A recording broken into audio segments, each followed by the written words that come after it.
Okay, good morning, everyone. It's good to see you. I see you in my mind. I thank God for another day. It's Thursday, November the 7th, 2024. And you know me, gotta check. Yep,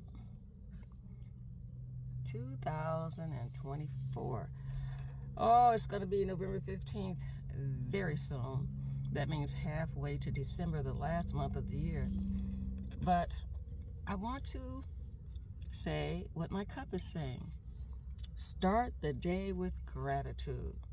It's another day that the Lord has made, and we're grateful, and we're going to be glad in it, and we're going to do our best to make it a great day. I've had my breakfast this morning, and I'm at my place, McDonald's. I back in so that I can see everything around me as much as possible. Need to keep my eyes and ears open to the things that's going on around me. I just thank God for another day. I was listening to this podcast this morning, and they were talking about how you affect and present and live your life in front of your children, how you are a product of your environment, of your upbringing, and how that you can change your children and the next generations to come, because we're not just living for ourselves. We're here to live for God, of course, do His will, but we should have a positive effect, a great influence on our children, on our children's children, so they can carry it on through many generations. And what they noted was how it begins with the couple, mom and dad, and then you have maybe 3-4 children, then all of them get married. So say you have 4, and then now they get married, that's 8, because now you have their spouses. Then they have children, and then you do the multiplication, and it just keeps going on and on and on to the next generation, to the next and the next and the next. And it's been my prayer for my children, my grandchildren, my grandchildren's children, which I don't have any yet. I don't have any great-grandchildren yet. But just think how much of an impact we can be on lives that haven't even been born. And I had a thought. The question is, how do I want people to remember me when I'm gone? Because that affects you. The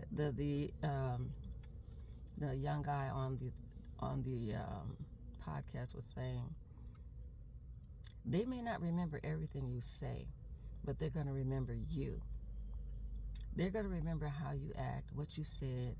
Did you inspire? Were you gracious? Were you merciful? Were you kind? Did you exemplify your walk with Christ? Was it just words? Or did you live the life? Whatever life you live, they're going to remember that. How you treated them, how you made them feel. And if we can express in our actions what the Lord would have us to express, how we influence, how we motivate, how we encourage,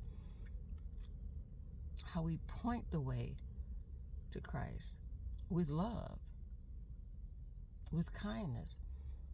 You know, the Bible tells us people are going to know us by our love that we have one to another. They're going to know that we're disciples of Christ by how we love one another. We're even to love our enemies.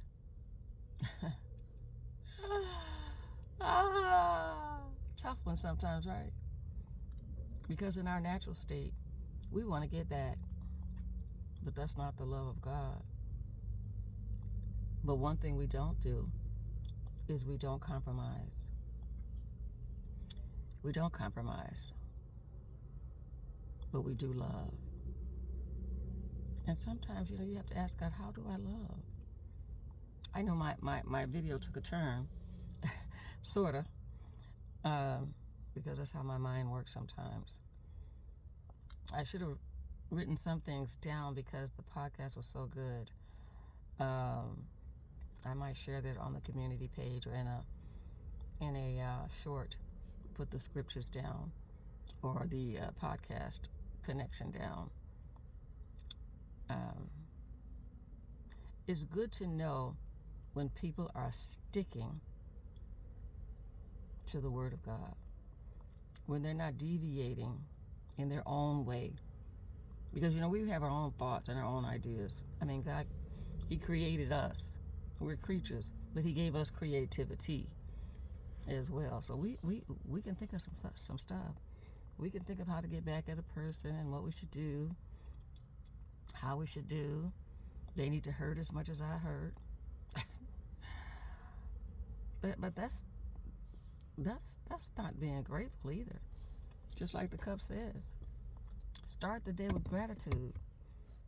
We have to cry sometimes, yeah. I have to cry sometimes.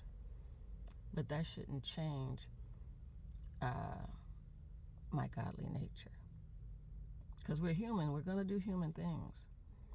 I thank God for the encouragement to get back on YouTube. I thank God for the encouragement to continue. Even though I'm a small channel, I've touched some lives. I think that's wonderful. I don't have to be a preacher of a mega church or a great dynamic speaker that I can see speaking to thousands. But in the spirit, when we reach one or we reach two, then those two can take it on and go from there. And that's how it gets spread. We're just one of those who can spread the good news. We can infect people with our gratitude. One man of God says, put some gratitude in your attitude. Put a little gratitude in your attitude. People will see that and know you for being that. She's always gracious. She's always thankful. She treats me nice. She may not agree with everything I said. She'll let me know that. She'll be honest. She'll be true. But she won't beat me over the head and condemn me every time she sees me. And I say see because I'm female. It could be a he. Just sitting here, taking in the sights, being grateful for another day. This is Thursday. The weeks are flying by. They're going by so fast. So, just be grateful. Start your day with an attitude of gratitude. Be blessed, my friends. Keep God first in everything you do and say.